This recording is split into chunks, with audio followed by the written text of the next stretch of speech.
In this video we're going to be looking at limiting and excess reagents or reactants. And when we look at what is limiting and what we have in excess, I want to start off with thinking about food. Alright, so we're going to look at sandwiches. Now you may make sandwiches differently, but for our chemistry sandwich we need 2 slices of bread, 3 slices of meat, and 1 piece of cheese for our chemistry sandwich. Okay, and you are given 46 slices of bread, you're given 100 slices of meat, and you're given 4 slices of cheese. So the question is, how many correct chemistry sandwiches can you make? Well, obviously the number of sandwiches that we can make is limited by how many ingredients we were given. So in order to make a correct sandwich, each sandwich needs 1 slice of cheese.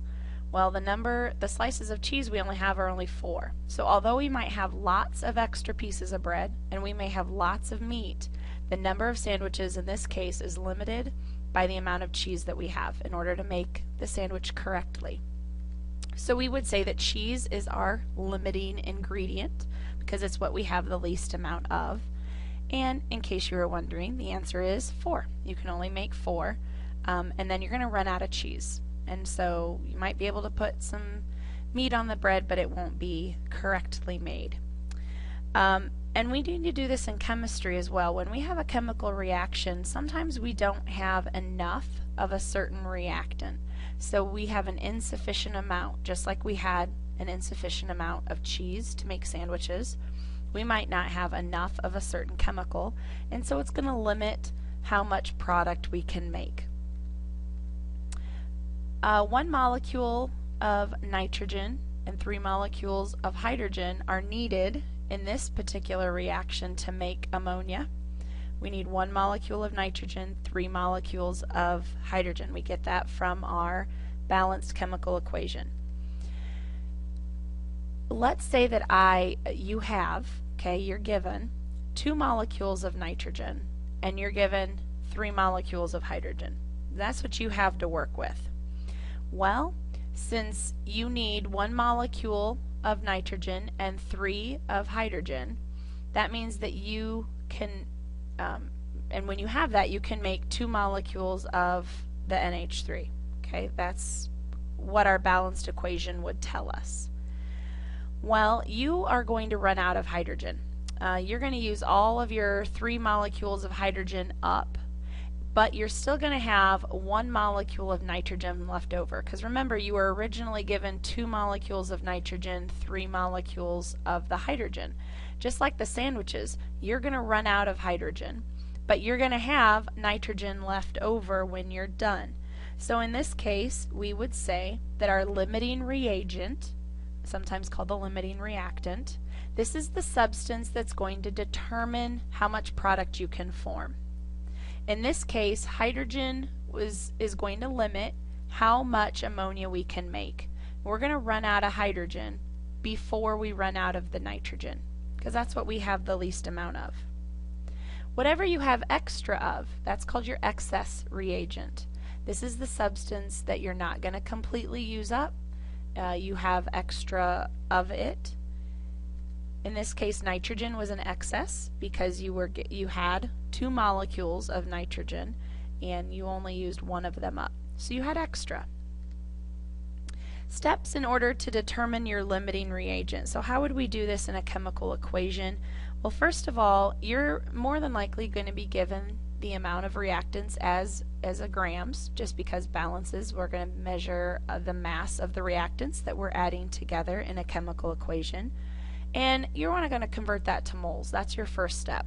If it's already given to you in moles, then step 1 here is done. Okay, it needs to be in moles first. Now you only need to choose 1 of the reactants and you want to convert it to the other reactant. And what we're doing with this step is we're going to have both of them in moles, and we're going to want to check and see which one is our limiting and which one is an excess, but we need to compare them together. So we're going to take one of them and we're going to convert it over to the other so that we can see what our limiting one is. Okay, so we're going to do that comparison. comparing the moles, like I mentioned, of each one, and that will tell us which one's limiting and which one we have in excess. When it asks you how much product you can make, you can only make as much product as your limiting reactant will allow you. So in all of our limiting reactant problems, you're going to be given two masses if you have two different reactants, but you're only going to use the mass of the reactant that's in limiting, because that's going to determine how much product you have. Just like with the sandwiches, you might have lots of bread, you might have lots of meat, but the cheese determined that we could make only 4 sandwiches. So whatever is limiting, that's going to determine what your product amount will be. So let's go through this one and go through the steps. So we want to know the limiting reagent. We're told that we get 80 grams of copper and we're given 25 grams of sulfur. Now just because one has a smaller number doesn't mean that's the limiting one, because we need to convert these to moles because our chemical reaction shows us that we have different amounts of these mole-wise that we are combining together to get our product. So step number 1, convert your copper and convert your sulfur into moles. So we're going to take our 80 grams of copper, and to convert that to moles we need to know the molar mass, which is 63.5, and that tells me that I have 1.6 moles of copper. Now I need to do that for my sulfur. So I have 25 grams. I want to convert grams to moles, and sulfur is 32.1 on my periodic table, and in this case 0.779 moles of sulfur. So that's step 1. I have that converted into moles, and now I need to convert, just picking one of them, convert the moles of one of them into moles of the other. So for my, and it doesn't matter which one you pick, but for this problem, since I already have the notes written around doing it this way, I am going to take my moles of sulfur and I'm going to convert it to copper. And we do that with a mole to mole ratio. So if you look back at your balanced equation, you had 1 mole of sulfur and you had 2 moles of copper in your balanced equation. And so that means that I have, or I would need, excuse me, I would have, if I had 0.779 moles of sulfur, in order to react with copper, I need 1.56 moles of copper in order to react with my sulfur. Alright, so now we're going to compare them. Okay, compare the moles of your reactants to see what's limiting and what's in excess. I want you to notice that the equation had a ratio of 2 coppers to 1 sulfur. Alright, so we've done this ratio right here, 2 moles of copper to 1 sulfur, and when we did that, we ended up needing, okay, for 0.779 moles of sulfur, we need 1.56 moles of copper in order to meet that ratio from our balanced equation. Now the problem is that we don't have 1.56 moles of copper. If you go back to step number 1, when we converted our 80 grams of copper over, we only got 1.26 moles of copper. So there's a problem. In order to use up all of our sulfur, we need 1.56 moles of copper, which we don't have. And so that means that copper is going to run out first. It's our limiting reagent, and sulfur is in excess. This is going to be the same problem, and there's a typo if I haven't fixed that on your notes already. We started with 80 grams of copper, 25 grams of sulfur. So now the question is, now that we know that our limiting reagent is copper, we want to calculate the maximum amount of grams that we can make of our product of copper 1 sulfide. Now, in order, we can do this a longer way. I'm going to do it the shorter way. So practice problem number 1, we already converted our 80 grams of copper. We did that. We got 1.26 moles.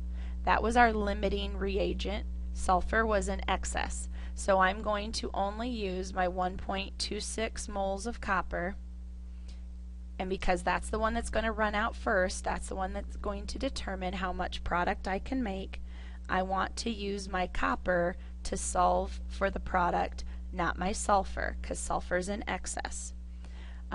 To get to the copper sulfide, I need to do a mole to mole ratio.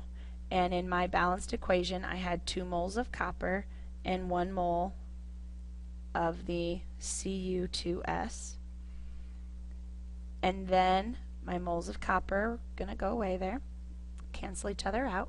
And now I can do my molar mass to get grams of my copper sulfide. Sorry, copper 1 sulfide. And you can double check my math there, but 159 is the molar mass that I got for copper 1 sulfide. And if I do all of the math on a calculator, 1.26 times 159, and divide that by 2, I'm going to get 100 grams of Cu2S. And it should be 100 point, because I do need 3 significant digits, so we're going to have 100 point grams of the copper 1 sulfide. Now we're going to do another practice problem. We're going to do this one in class, but if you would like to work ahead and identify your limiting reagent, and then once you know what your limiting reagent is, you can go through and calculate your grams, you're more than welcome to. So feel free to do this problem, but to save some time, we'll also work through this together in class. That way, if you have any questions, that'd be a really great time to ask.